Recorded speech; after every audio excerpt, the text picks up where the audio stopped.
haleluya. Puji Tuhan Bapak Ibu Saudara yang dikasihi dan diberkati oleh Tuhan. Dimanapun Anda berada, kita kembali bertemu lewat program 8 menit bersama dengan Tuhan. Saya percaya program ini 8 menit bersama dengan Tuhan. Waktu Anda menyisikan waktu Anda mendengarkan sabda kebenaran firman Tuhan, saya percaya kebenaran itu akan mengubah hidup Anda. Kebenaran itu akan memulihkan hidup Anda. Bahkan terlebih, kebenaran firman Tuhan akan menyelamatkan hidup Anda. Sebelum saya akan menyampaikan sabda kebenaran firman Tuhan, mari kita berdoa. Bapa, dalam nama Tuhan Yesus Kristus, kami akan mendengarkan sabda firman-Mu. Biarlah kebenaran firman Tuhan boleh mengubah setiap hidup kami, boleh membawa kami lebih dekat lagi kepada Engkau. Terima kasih Tuhan, urapi firman-Mu, urapi kami semua. Dalam nama Tuhan Yesus Kristus, haleluya, haleluya, amin. Puji Tuhan Bapak Ibu Saudara yang dikasihi dan diberkati oleh Tuhan.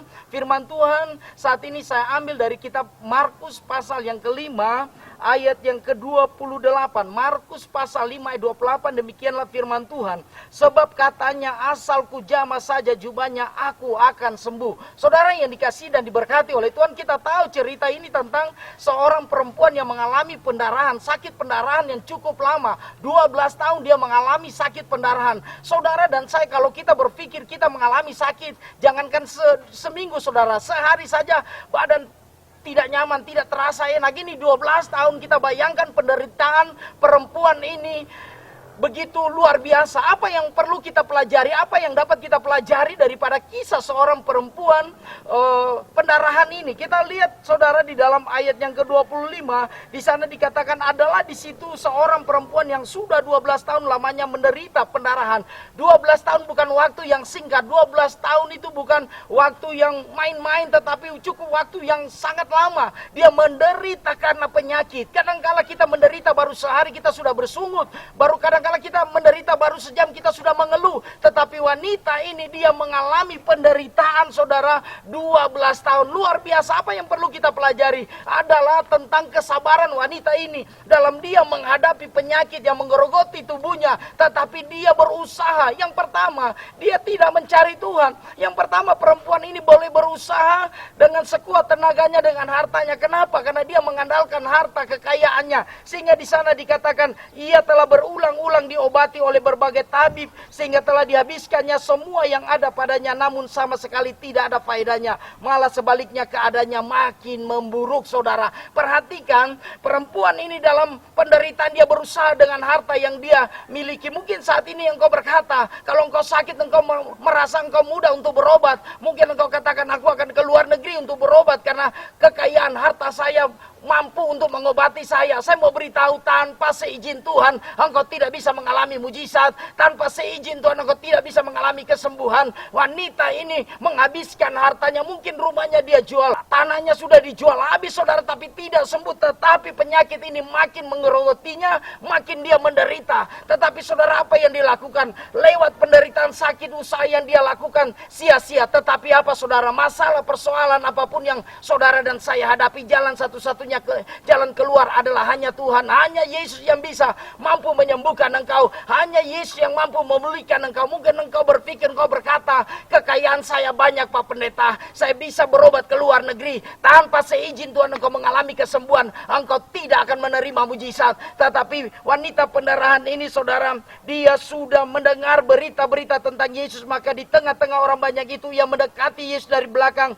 dan menjamah jubahnya. Perhatikan, wanita pendarahan ini lewat usahanya tidak berhasil. Dia mendengar tentang Yesus. Yesus siapa? Yesus adalah firman yang hidup. Dia mendengar tentang firman, dia mendengar tentang Tuhan, dan dia berusaha untuk mencari Tuhan. Kalau hari-hari ini engkau diam di rumah, engkau tidak pernah ke gereja, engkau malas ke gereja, saya mau beritahu, dengar kebenaran firman Tuhan. Kenapa? Karena dari pendengaran firman Tuhan di situ iman muncul. Perempuan pendarahan ini muncul imannya bertumbuh karena pendengaran akan firman Tuhan. Maka dia bertindak mencari sang juru selamat, mencari Tuhan, sang penyembuh, mencari dokter di atas segala dokter. Dan perempuan ini setelah itu dia menjama asal kujama. Ini berbicara tentang iman yang luar biasa. Perempuan ini dia tidak perlu Tuhan Yesus menumpangkan tangan atas kepalanya. Dia katakan, asal saya menjama ujung jubah saja, saya akan mengalami kesembuhan. Dan bagaimana saudara perempuan ini berusaha. Iman tidak bisa kita terima tanpa kita tidak berusaha mencari Tuhan. Carilah Tuhan selama engkau masih hidup. Carilah Tuhan semasa ia berkenan ditemui. Nah, di sini dikatakan perempuan ini berusaha dan memegang ujung jubah. Ini iman yang luar biasa. Yang jadi pertanyaan, bagaimana dengan iman Anda yang ada di rumah? Bagaimana iman Anda yang ada saat ini? Anda masih ada di dalam perusahaan, yang ada di jalan-jalan. Engkau tidak pernah peduli dengan Tuhan. Engkau tidak pernah peduli dengan agama. Engkau hanya sekedar menjadi orang Kristen yang beragama. Engkau hanya sekedar mengikuti agama-agama duniawi tanpa mencari Tuhan yang benar, tanpa mencari Tuhan yang hidup. Saya mau beritahu, hari ini adalah hari yang luar biasa yang Tuhan mau bekerja dalam hidup Anda. Sakit apapun yang engkau alami, mungkin dokter katakan engkau sudah tidak bisa disembuhkan. Mungkin dokter sudah angkat tangan. Saya mau beritahu, engkau angkat tangan maka Tuhan akan turun tangan. Yesus akan menyembuhkan engkau. Dia adalah Tuhan yang hidup, yang berkuasa dalam hidup Anda dan saya. Maka di sini seketika itu juga berhentilah pendarahannya, dan ia merasa bahwa badannya sudah sembuh dari penyakitnya. Luar biasa saudara. Wanita pendarahan ini dia memegang ujung jubah daripada Yesus, dan apa? Dia mengalami kesembuhan. Imannya yang menyembuhkan dia, bukan iman daripada pendeta, tapi imannya yang menyembuhkan dia. Dan di sini dikatakan pada seketika juga Yesus mengetahui bahwa ada tenaga yang keluar dari dirinya. Lalu ia berpaling di tengah orang banyak dan bertanya, siapa yang menjamah aku? Ya, murid-muridnya berkata, kami tidak tahu orang banyak begini, tetapi usaha daripada seorang wanita yang mengalami sakit, menurut tetangga, menurut orang banyak, dia tidak bisa disembuhkan. Tapi bagi Yesus tidak ada yang mustahil. Mungkin engkau terikat dengan kejahatan, engkau terikat dengan dosa. Yesus mampu melepaskan dosa-dosamu. Dia mampu menyembuhkan luka-lukamu, menyembuhkan sakitmu. Dia mampu membereskan hidupmu menjadi orang yang baik, orang yang benar sesuai dengan kehendak Tuhan. Mari belajar daripada perempuan yang pendarahan ini.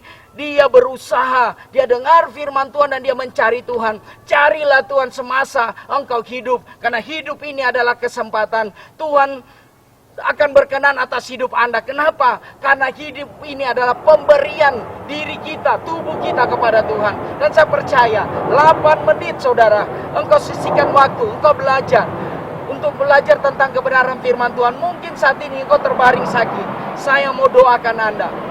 Mungkin engkau punya masalah, engkau terikat dengan narkoba. Mari angkat tanganmu, taruh tanganmu di bagian tubuh yang sakit, yang satu engkau angkat. Kita berdoa. Bapa, dalam nama Tuhan Yesus Kristus, kami mengucap syukur limpah terima kasih atas kebaikan kasih setia Tuhan. Yang sakit Tuhan, engkau jamah dalam nama Yesus. Engkau sembuhkan mereka dalam nama Tuhan Yesus. Yang terikat dengan dosa, engkau lepaskan dalam nama Yesus. Kalau wanita 12 tahun ini punya iman yang luar biasa, begitu juga anak-anakmu yang mendengarkan program 8 menit bersama dengan Tuhan. Kami percaya mereka juga dipulihkan, mereka juga disembuhkan, mereka juga diperkenankan oleh Tuhan untuk datang kepada Tuhan. Terima kasih ya Bapak, terima kasih Tuhan, Engkau baik dalam hidup kami. Kami mengucap syukur, mengakhiri kebenaran firman Tuhan ini hanya dalam nama Tuhan Yesus Kristus. Haleluya, haleluya, amin. Tuhan Yesus memberkati. Haleluya.